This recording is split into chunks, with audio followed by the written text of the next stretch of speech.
Welcome, everyone, to the Geotech Center's Roundtable on Protecting Information and Communication Technology Supply Chains. I'm Stephanie Wander, the Director of Programs here at the Atlantic Council's Geotech Center, and I'm so pleased that we're convening this really important discussion on the importance of increasing resiliency of the ICT supply chains, particularly in the midst of the great power competition that we're experiencing today. I'd like to pass it over to Kit Conklin, who's a new non-resident senior fellow with us at the Geotech Center, to convene this incredible discussion. Over to you, Kit. Thanks, Stephanie. My name is Kit Conklin. I'm a new non-resident senior fellow at the Atlantic Council and also a vice president with the research and data analytics company, Caron. Today, we're going to be having a really robust and interesting discussion around a topic that's truly at the intersection of global security, international trade, and finance, and that is the supply chain. Now, we're not going to be talking about how ships are getting stuck in canals or anything like that. That's important. We're going to be discussing a little bit more on the threats and the risks as they relate to the supply chain from a great power perspective. And to do that, we have a great panelist here. But let me just first start by kind of laying a bit of groundwork about how we got here and where we might be going. A recent survey conducted by Barclays, one of the largest global banks, outlined that 82% of banks have suffered a cybersecurity breach as a result of a supply chain attack. 82%. That's a pretty wild number when you think about it. And the same type of information and the same type of threat exists for multinational corporates. And if banks and corporates are experiencing these supply chain attacks, you better believe that governments around the world are also experiencing those types of attacks. And one of the biggest threat vectors and threat actors that represents itself and manifests itself as a supply chain risk is ICT, information and communication technology. And so today we're going to be discussing a bit more about ICT risks writ large, ICT risks within the context of supply chain, and then more strategically, how do all of these issues intersect really with great power competition? We are all aware of the events that are happening in Ukraine. We are aware of the government guidance that's coming out of Washington, D.C. and allied democracies around the world on these issues. Industry is under attack by state actors. And to discuss these issues, I'm joined by a few fine experts. Matt Halverson, Strategic Program Manager for Supply Chain Risk Management at the Office of the Director of National Intelligence, as well as an FBI special agent. Matt, thanks for joining us here today. Angela Smith, you're the technical lead for supply chain risk management at NIST. I can only imagine the war stories you have from that perspective. Thanks for joining us. Cleet, as always, a pleasure to be here. Cleet Johnson's a partner at WBK, has a ton of experience both at the FCC, CISI, and a variety of other government experience with the Department of Commerce. And we're going to be discussing all of that and more. But let's get started with our first session. Really to kick us off, what I'd like to do is provide a bit more background on how we got here, the strategic context for supply chain risk management, why supply chain risk management matters to the government, why it should matter to industry. And perhaps no one is better able to discuss these threats and these risks than you, Matt. So first question to you is, why does ICT supply chain integrity, why does ICT supply chain risk management matter? And then, why does OD&I, why does the intelligence community care about these issues writ large? Awesome. Well, thanks for the question, Kit. And first, thank you and to the Atlantic Council for having me. I'm super excited to be here, and as you would say, with a great group of panelists. So, why does it matter? So first, it matters because ICT, the Information Communications Technology sector, so ICTS, really is a great underpinning that goes through all of the critical infrastructure sectors. All of the other sectors in those fields use ICT to communicate and run their organizations. So while organizations may not think of themselves as digital organizations, their use of ICT turns them into digital organizations. So that's why it generally matters to everybody. Up at OD&I and the National Counterintelligence and Security Center, we really understood, or hope we understood, that foreign adversaries are using key supply chains to target U.S. critical infrastructure, using third parties as a threat vector to affect U.S. critical infrastructure and U.S. economic future. So we see the threats, we see the incoming threat streams from these foreign intelligence entities, and we really wanted to try and develop a good framework across the intelligence community and then broaden that to the rest of the federal government to ensure we're all rowing in the same direction and that the taxpayer is seeing benefit from that work, so that agencies are sharing their understanding of the threat and the mitigation strategies to help address those threats. I can only imagine how much time we could probably spend on some of the threats that you're seeing. But in the interest of kind of expanding this beyond OD&I want to turn next to Angela to discuss some of the NIST frameworks that have come about. But really, I think a lot of people think about NIST, they think about cybersecurity. What role does NIST play within the broader supply chain risk management space, both for government and for industry?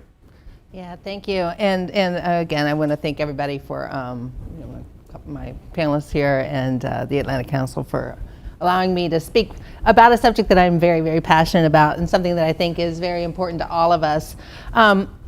So, I'm glad that people think about cybersecurity when they think about NIST. NIST does a lot of really interesting things beyond just cybersecurity, but in our space, we really kind of have three prongs of work, if you will, and they really intersect quite nicely with one another and build upon one another. We clearly do a lot of research, do that in partnership with the academia, our own internal research, engagement with industry, and then in a lot of collaboration, both private sector, international, for example, the cybersecurity framework that's been translated in many, many different languages across the globe. So a lot of international engagement around there where we feel like we're promoting the importance of cybersecurity, across the globe, and certainly helps our own interests as well. And then what I think most folks are very familiar with is our publications, which is our the guidance that we issue. We have a whole range of those publications. Many in the audience, I'm sure, are familiar with, like the 853 Rev 5 series, which is around the security controls. The flagship cybersecurity supply chain risk management guidance is 800-161. And just so I don't forget to say this, we're going to actually be releasing the first major revision 1, by the end of next week. So everybody should be on the lookout for that if you've not already had a chance to review some of the public drafts that have come out there. But we really see our role as being something that enables others. We want to learn from the community, but we want to extend that learning to others and get that feedback. We really see it as a kind of an ecosystem of shared opportunities and to innovate, to fix problems, and to really understand what the most pressing issues are. And I think the last kind of thing I'd say, and I know it's not for today's conversation, but we're also doing work in areas like quantum and artificial intelligence, which from a supply chain risk, those kind of create a whole nother universe of concerns and risks, especially when you start thinking about things like as data itself as being a supply chain product that you consume that could very much impact us. So I'll kind of stop there. Well, I kind of transition us on to Cleet. Cleet, you've got a ton of experience both in government, on the Hill, thinking about these issues, crafting legislation on supply chain. But in your current role, right, you're working with industry, you're seeing kind of how that policy meets the road with, outside of government. From your perspective, how has the Russia invasion of Ukraine changed the supply chain risk management space from your perspective and from industry's perspective? Well, that's a great question, and Kit, I'll just echo Angela and Matt's thanks to you all, to Kit and to the Atlantic Council. I do think to answer your question directly, we're so close to in time to what has to Russia's invasion of Ukraine, and it's such a big epochal shift and development that it's too soon to know what all the impacts will be. What I will say is I think it's a world historically significant event, an invasion. The question is, to me, is it bigger than 9/11, bigger than 1989, bigger than 1941 or 45? And the answer might be yes. to all of those. And we'll just have to see this play out because it's happening at a time of other epochal shifts. And I'll just go back to, I first got into the supply chain business in the late 90s as a lieutenant in the Army. I was a logistics officer. And this is at the time where the Army and all of DoD was working in some cases with organizations like Walmart to revolutionize global container shipping, just-in-time inventory, all of these things that were enabled by, number one, the end of the Cold War, number two, the rise of China, and number three, the internet era. And so that all happened, and it seemed like a time of great hope and efficiency, and you can source widgets or non-ICT products from anywhere, keep your warehouses efficiently stocked, move things closer to the customer. That was in the late 90s. Just to fast forward to where we are now, and I think the two big events are obviously the COVID era, which dramatically disrupted supply chains in physical ways and in other safety and security ways. We'll get to that in a second. And then number two, the confluence of the problems that we have with regard to the reliability and security of Chinese technology alongside the very real hard security considerations of what Russia might do. So hopefully we can unpack that a little bit, but it strikes me that what 10, 15 years ago was sort of a problem that was cognizable only to people like Matt and people that work in SCIFs all day of what about this company Huawei that's rising kind of out of nothing to become a big major player. That was supply chain security was sort of the Huawei problem 10 years ago.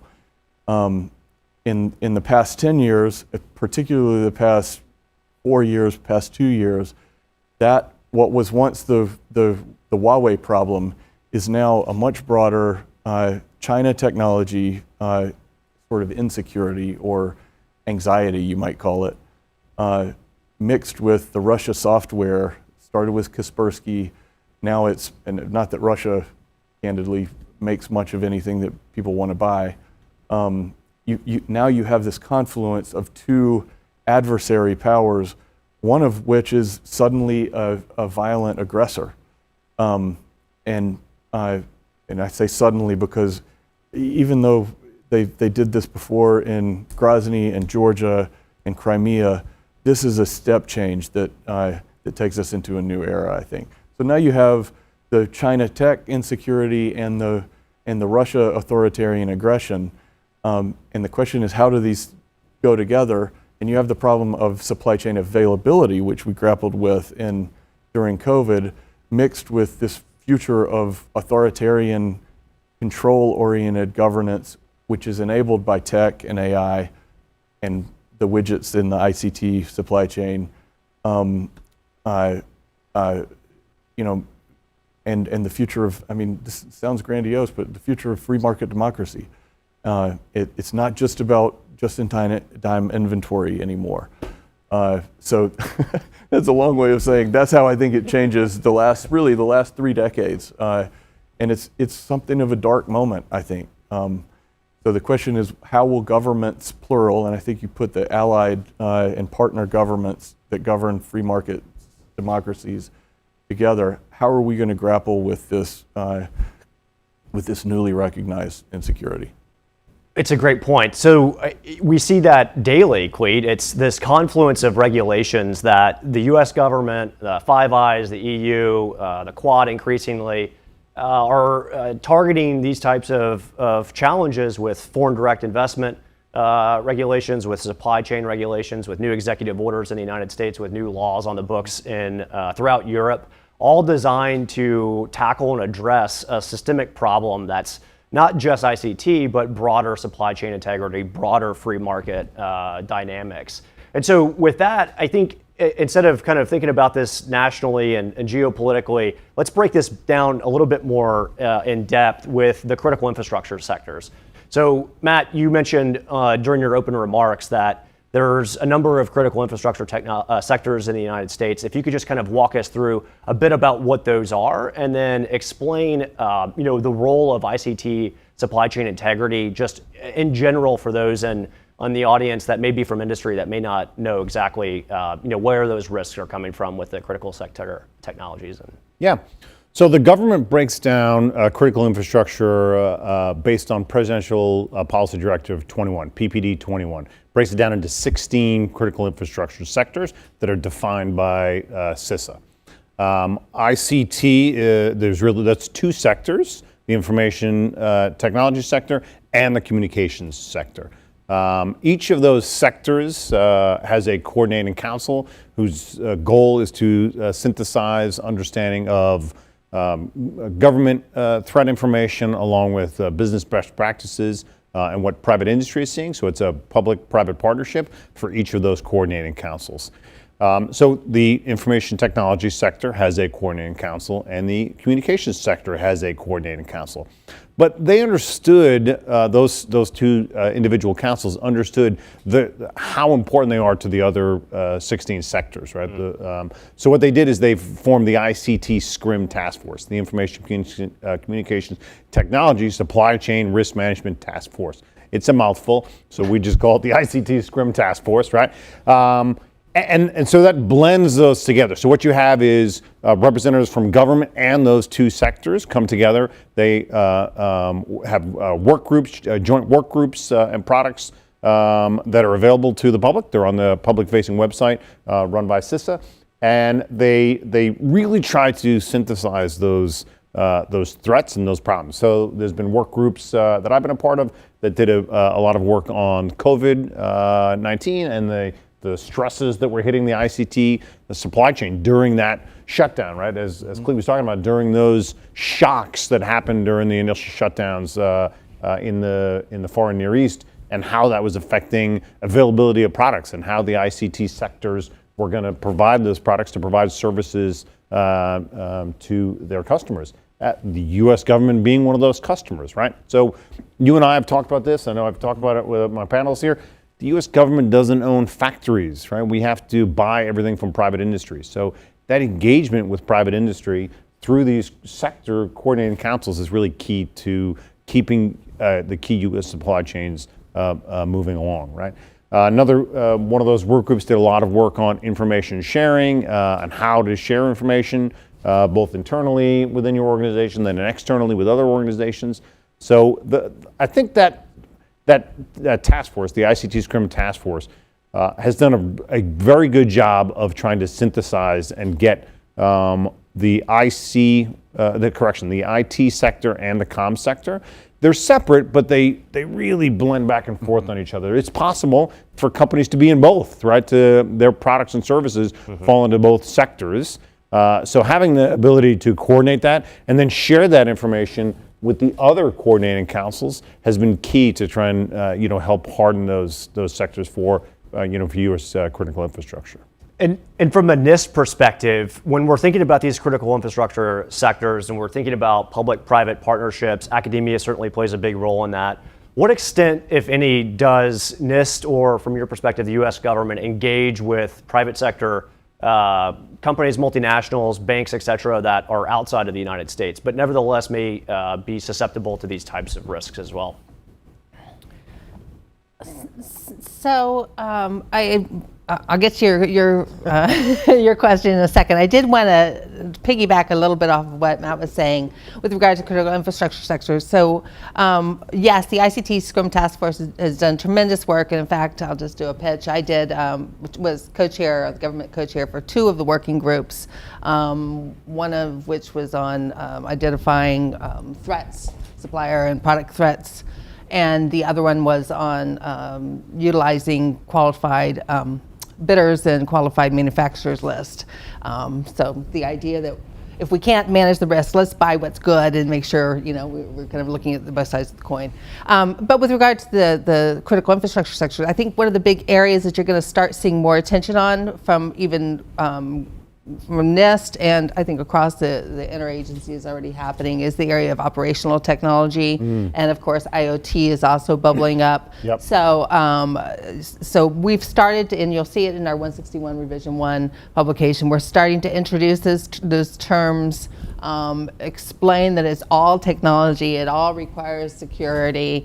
There are distinct risks and unique challenges with things like IoT and OT, which OT in itself can expand the gamut of everything. So you think about like maritime as a critical infrastructure sector and the cranes, and we know.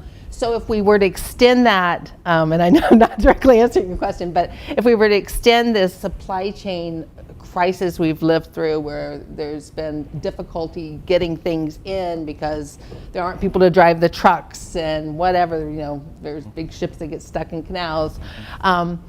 What happens if one of those cranes starts going crazy?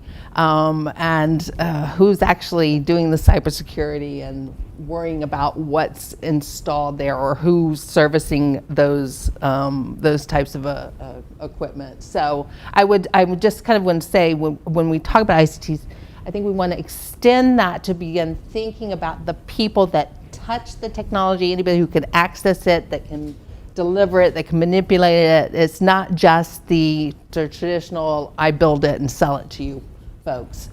So with regard to back to the financial sector, and I'll wrap it up here. So we do a lot of work with all the sectors. I know that, for example, we've even leveraged the work that the it's escaping me now, the Financial Coordinating Committee group.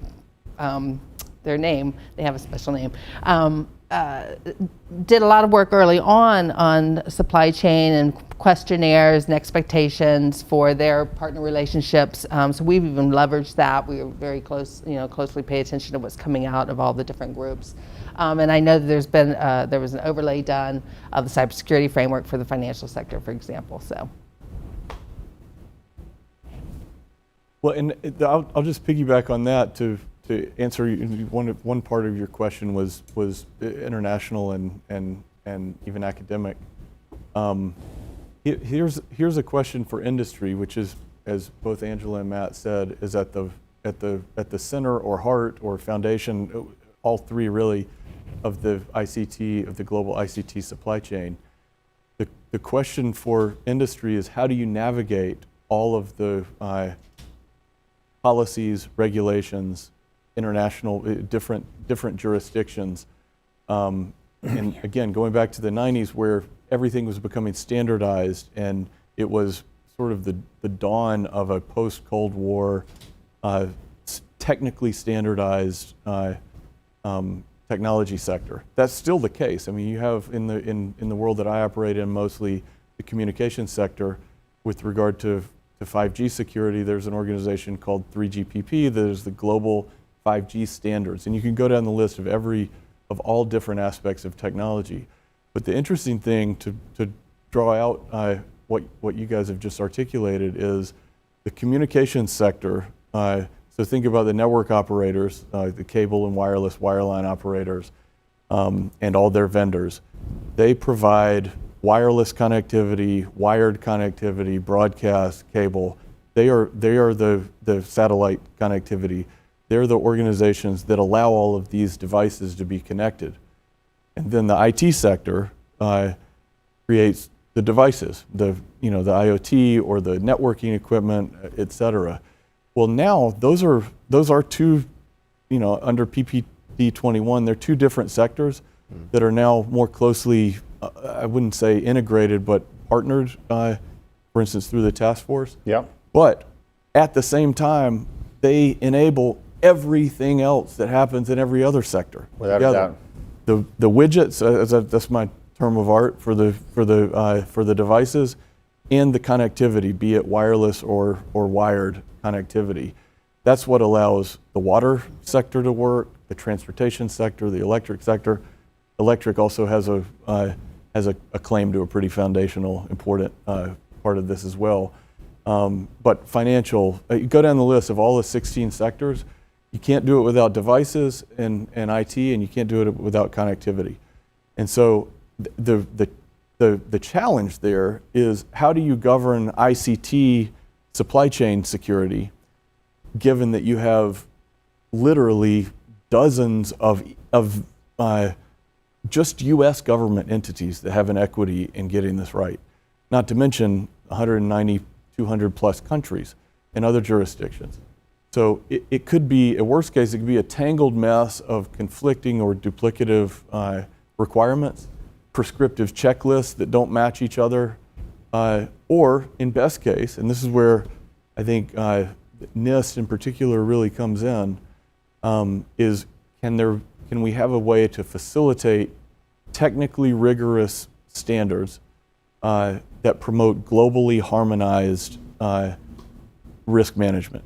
And that may sound like a utopia, but that if we can generally base our policies around the technical expert rigor of standard setting, including supply chain security standards, and there are a number of standards out there that are developing that align with 800-161, then you don't have to have a prescriptive checklist.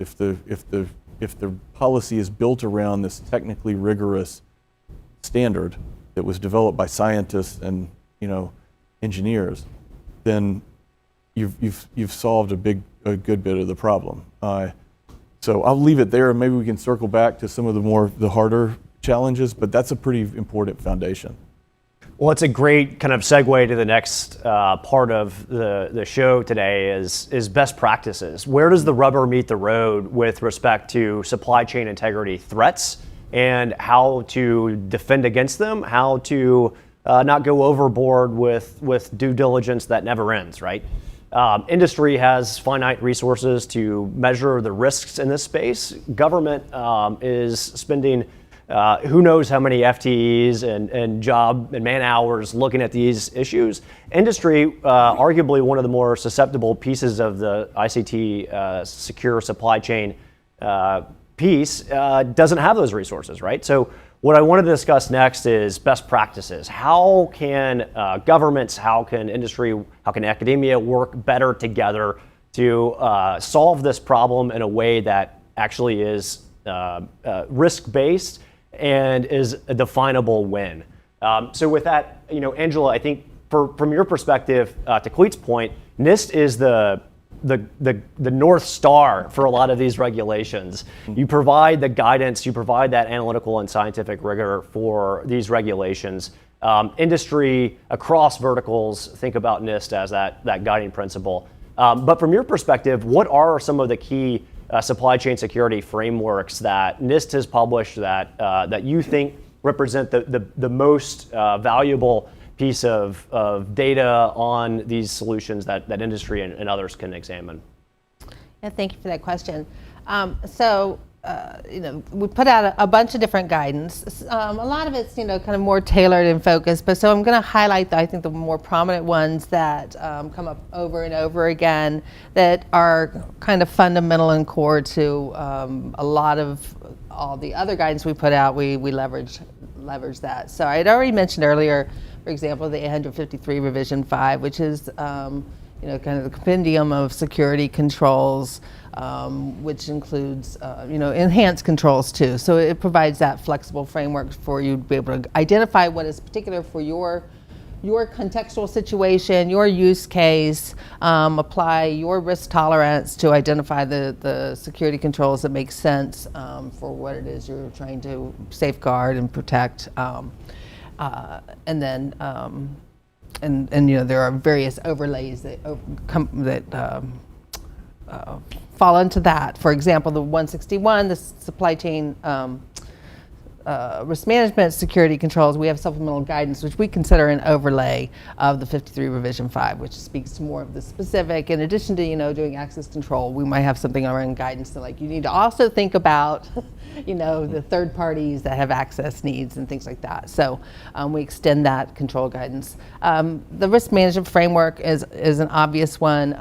Again, it kind of how-to on how to apply risk. So you will hear over and over again risk as a central theme of NIST publications. So we try to avoid being, we're not a policy organization. We try to remain neutral and objective and apply those, kind of vetted good practices and those standards that exist out there.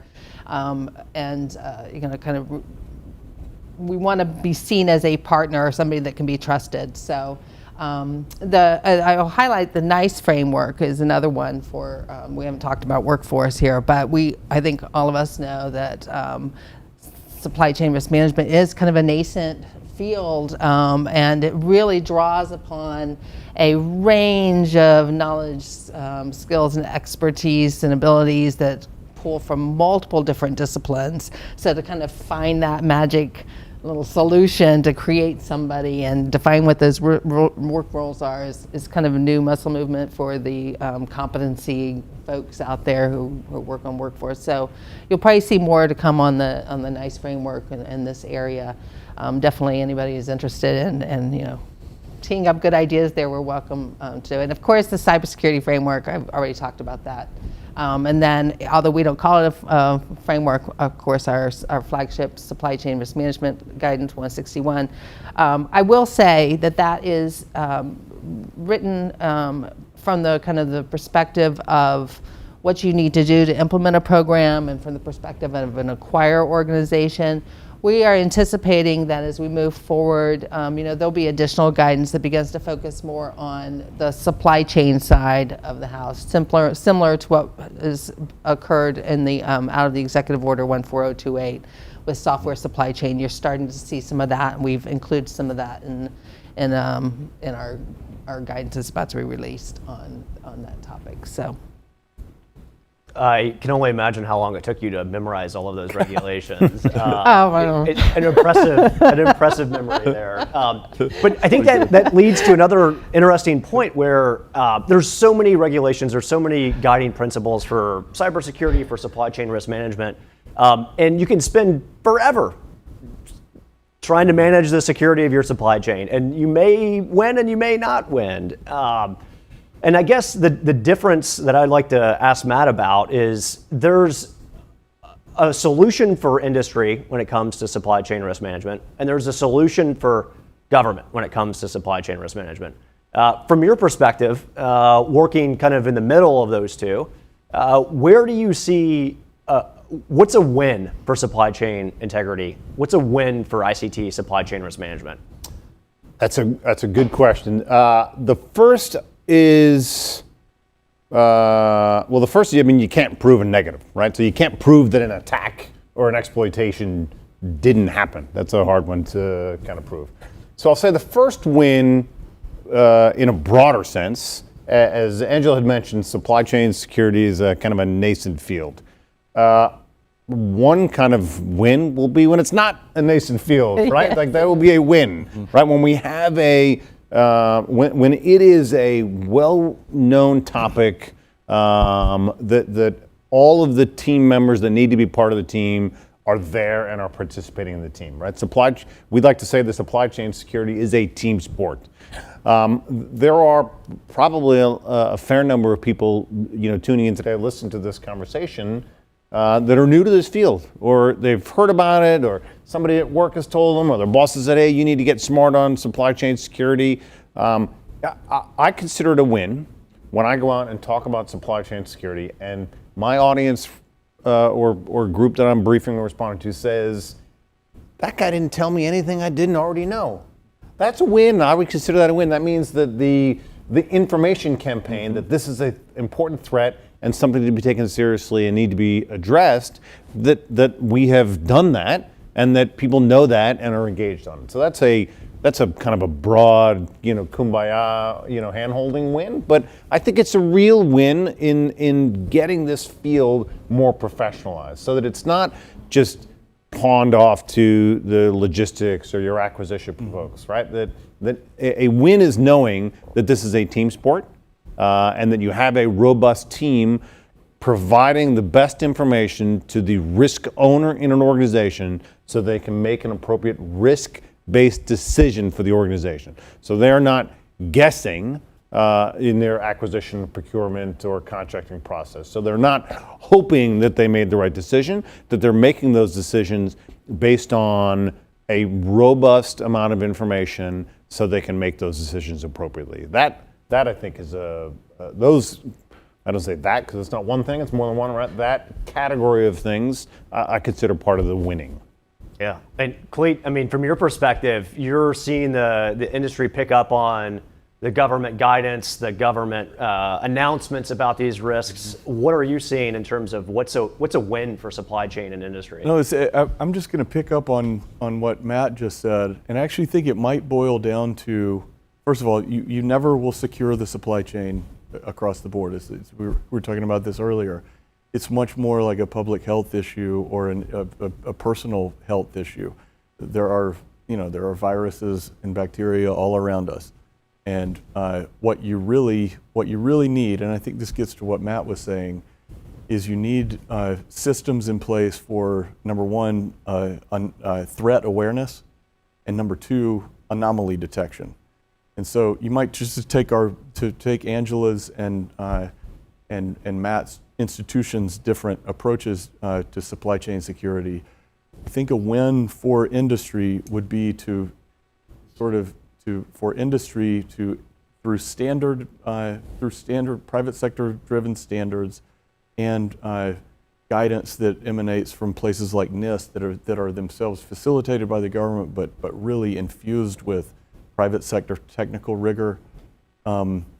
If we can develop systems of anomaly detection where we know what the standardized baseline needs to be. A lot of this comes from, I think 800-161 was first published in 2015. Is that what you were saying? That sounds right. Relatively new in terms of policy / technical guidance. In the meantime, industry has taken a number of important steps in a number of standard arenas, but there's a new supply chain standard called SCS 9001 that's a certifiable, meaning it's able to be measured and certified, and that can provide a baseline or a benchmark of where an organization is, and it just provides you a foundation for normal day-to-day anomaly detection. Like, there's something in this widget or in this process that doesn't look right. That's very much like your immune system saying there's something in here that I got to deal with. The second part might be, in some ways it's easier and in some ways it's harder, is on Matt's side of the world, where you have sophisticated, well-resourced bad actors who are not only just kind of part of the normal environment, but they're actively trying to create problems in the supply chain, and they're sophisticated. This is kind of like the flip side of the Jason Bourne, James Bond stuff, where you go and get into a warehouse, you figure out a way to do it. The real-world example is the SolarWinds compromise, the very sophisticated software supply chain attack. So they got into the good guy software, pushed out a bad update through a normal update process, which, by the way, is good cybersecurity to update your software. So they use like good vectors to put in bad stuff, and that's where the normal day-to-day standardized, industry enterprise risk management needs assistance from folks like the FBI and CIA and NSA and their counterparts worldwide, because those are the out-of-band, not normal day-to-day threats. Like, it's not a normal like cold or flu virus. It's more like I won't bring COVID into this, but it's more like a directed threat by a sophisticated adversary. And there we need systems for FBI and vice versa, for government intelligence and security services to say, hey, here's what we're seeing Russia or North Korea or China or their proxy criminal groups. Here's what we're seeing them do. And likewise, we need mechanisms for industries. This is something the Supply Chain Task Force was working on, to communicate to government, hey, here's what we're seeing out in the field. Like, there was this fishy salesperson that came by, and we need to set up systems of integrity to catch the out-of-band bad actors and to deal with the normal day-to-day insecurities that are going to exist in any supply chain. So Matt, I think, to build off of Quate's comment, where do you see the U.S. government going in terms of closer collaboration with the private sector on some of these issues? Do you think, based off of your experiences in the last few years with the National Counterintelligence and Security Center, that we have a good baseline of sharing between industry, or are there ways that we could be more proactive in terms of ensuring that both industry and government recognize specific supply chain threat actors? So I think the federal government, particularly the intelligence community, has really pushed hard on information sharing and engagement with private industry, particularly leading up to the 2020 election, right? We saw the problems with election security as being paramount to our democracy. So the federal government and the intelligence community leaned really forward to sharing it at levels that may have been a little uncomfortable for some, right? It's continuing that level of information sharing is going to be key. But information sharing, there's two parts of it. One is it's two-way, right? It's a two-way street. And it's hard, right? Sharing information is hard, particularly in this space. The way we look at it from the government perspective is, one, we're looking at government information, right? So how did the government come across this information? What relationship led to the government coming across this information? And that determines whether or not you can share it. Why, was it received as part of some sort of technical collection that the U.S. government has, such as a FISA or a wiretap or something like that? So you have sources and methods as a restriction on that. The other piece we want to be cautious of is a lot of the companies that you're dealing with are public companies. They're publicly traded companies. So you got to be cautious of the due process that goes with sharing that information and the reputational damage that a private company can suffer as a result of the government sharing information inappropriately. So the long and short of it is, I think the process that began leading up to the 2020 election on sharing information is a good framework to use. I think we can continue to lean forward in that space, but both parties, government and private industry, need to realize that it's hard, and sometimes you have to share when it's uncomfortable, but know that there's going to be mistakes, right? There's going to be mistakes in the information sharing. That doesn't mean it's a bad idea, but that's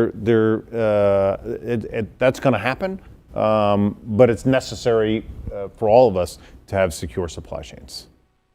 And I think the ground truth for that, right, if the information sharing is understanding where that risk is, and NIST plays a key role in understanding those global risks. From your perspective, Angela, at NIST, where do you see the next generation of guidance coming from? What's it going to be focused on? Is it going to be IoT? Is it going to be about the next generation of supply chain being mapped out on the blockchain? What's next for NIST in the supply chain space? I think that's to be seen. I definitely know that there is already active work going on, which I'm sure the audience is aware of, my colleagues here, on open source software. We already know that there are some vulnerabilities of concern deep in the libraries that exist. So definitely you're going to see more on open source software and there's unique challenges with addressing the supply chain aspects of how that software is developed and then maintained, and what happens when it becomes obsolete. I mean, a lot of the same types of things you'll see in other kind of product categories. Software becomes obsolete too because it stops being maintained, and what happens then when it's embedded in thousands of our critical infrastructure products across the country. So you'll see more on that. Definitely see more, I think, at the OT space. They're beginning to look at that area. I will say the IoT folks, I work closely with them off and on. They do have, actually, in the publications right now, have been building in supply chain considerations into that. And in fact, they have one of their early publications was on IoT direction to the manufacturing community. So kind of they had a kind of an opportunity to try to get in front of this space a little bit.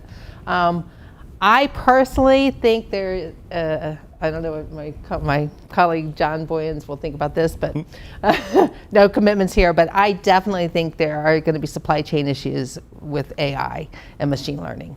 Again, I mentioned that before, but that one concerns me. And then I think with that, when you start thinking about genomics and nanotechnology, you start seeing what has already come together and even more come together, and what is this new, meshed ecosystem of everything really begun to look like. And I don't know. So I think there's lots of opportunity for more work here.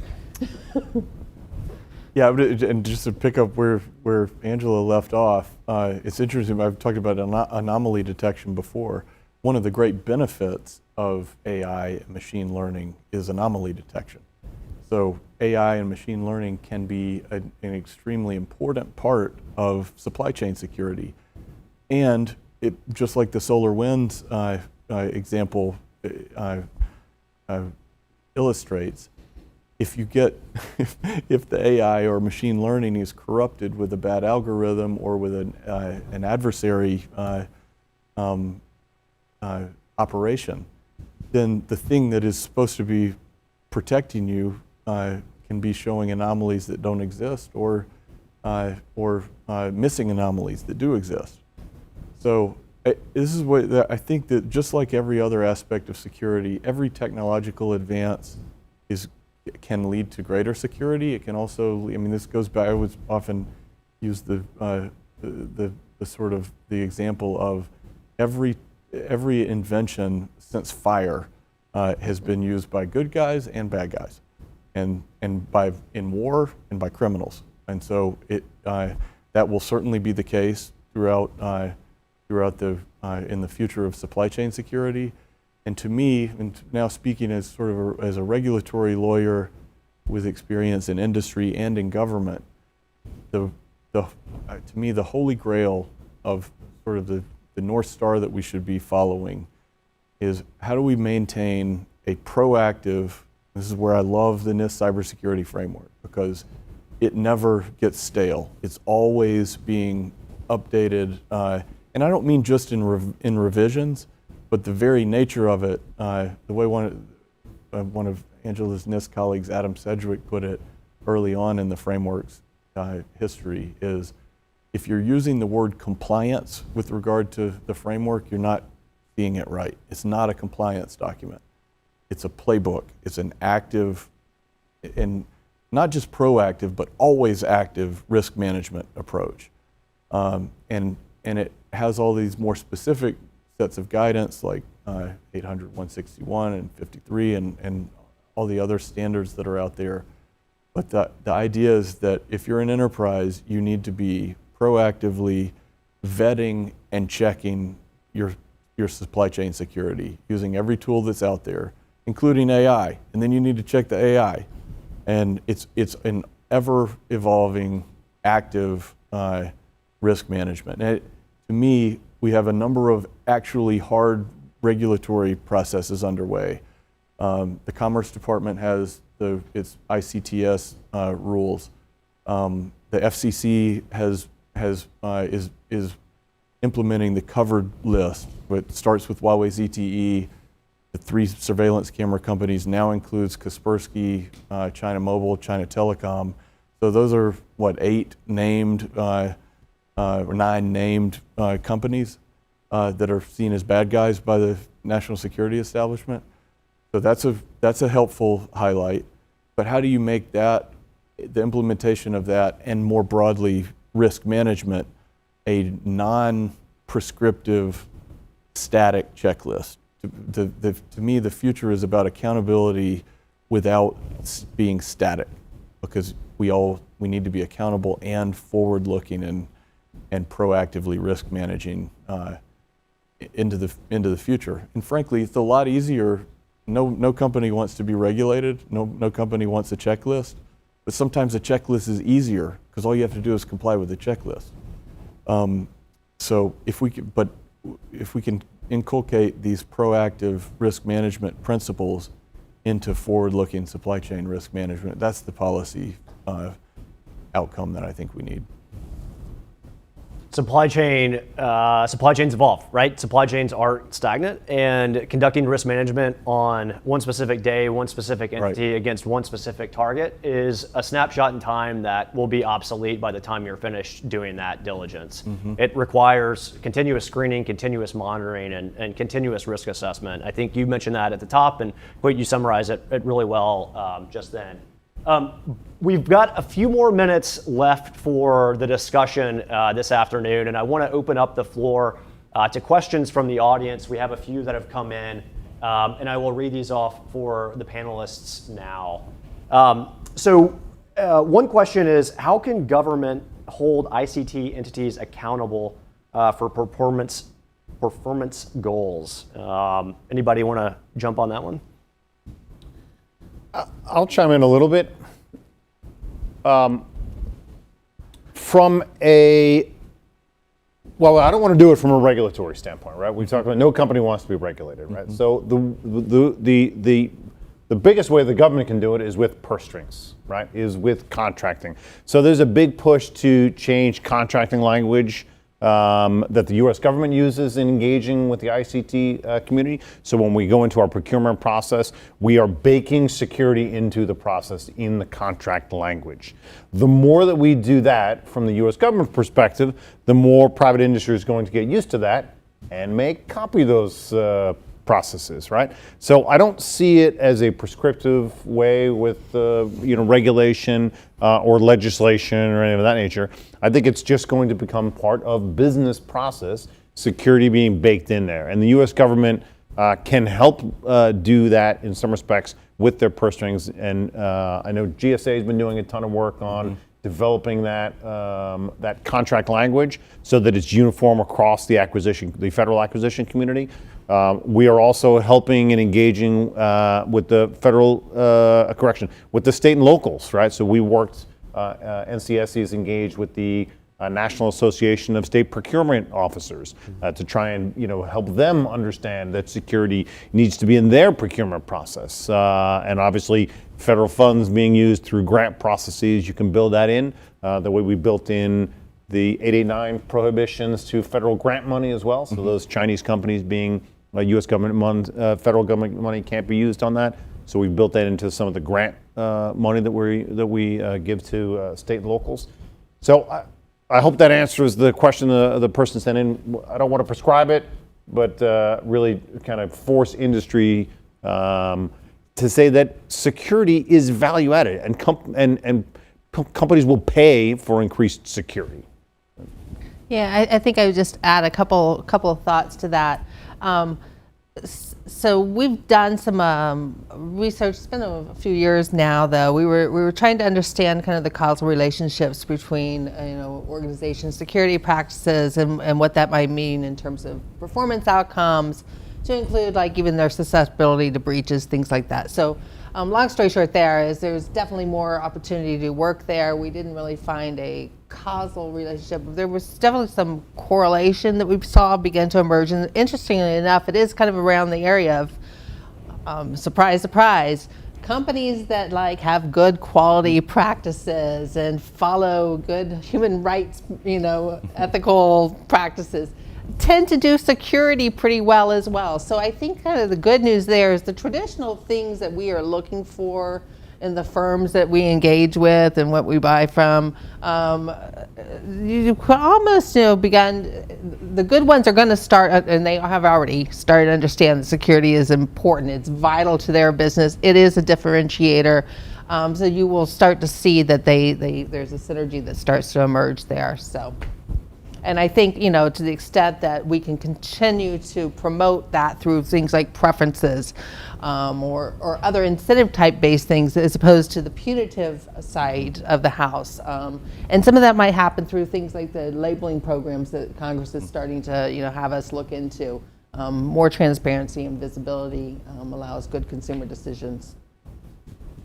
I think that that hits it. That it's in every organization's interest to get these issues right. And here I'll say both cybersecurity risk management and also supply chain security management, risk management. In some ways, they're each part of the same challenge. And if you have a well-functioning organization that has integrity and checks built into the system, where if there's an anomaly, you fix it, you don't hide it, then it's. I mean, this is sort of an extreme example, but if anybody's seen this great mini-series about Chernobyl, it's what are the cost of lies? That's how it begins. If you have a system that lies to itself and covers up problems, then you're not going to have a good enterprise. You're not going to have a thriving sector. But if you have a system that is built on seeing anomalies as something you need to fix proactively and that you shouldn't be punished for because there are anomalies in every system, and we set up the two good guys in this area are, free market democracy-based companies and free market democracy governments. And if they're on the same team against the bad guys, and they don't see it as a punitive matter when a bad guy gets through, but is a problem that we collectively need to fix, then you can set up systems that have integrity and that, frankly, are a lot more resilient than I think autocracies and the economic institutions that come from autocracies are inherently fragile and brittle because they don't have resiliency built in. I think you're seeing that in the Russian army right now, by the way. I think that's the solution. How do we get government and policy and business interests locked arms on the same front with regard to addressing supply chain and cybersecurity risks? If I can add one thing on there before we forget about it, because I think we would all be remiss if we didn't mention the work that came out of Executive Order 14017. So CISA and Commerce had the charge for the ICT report. I think the final report's about 100 pages or so. Yes. They did a tremendous amount of work on there. The folks did great work. They did a ton of engagement with the private industry. So I would counsel anybody who wants to learn more to look at that report. They're all publicly available. There were 6 sectors that had 1-year reports, reviews done on them. But the ICT one from CISA and Commerce is a great report. Well, that's a good segue for our audience members that may want some additional reading on some of these topics. The breadth and scope of ICT supply chain security is unprecedented. There's millions of widgets, tens of thousands of supply chains, and hundreds of millions of people that are all interconnected looking at these issues. At the top of that, we have government regulations, government guidance coming out from the United States and elsewhere, private sector and industry, both through the key verticals as outlined with the critical infrastructures, the financial institutions, multinationals, it doesn't matter. Everyone is also rising together to meet these risks in the middle.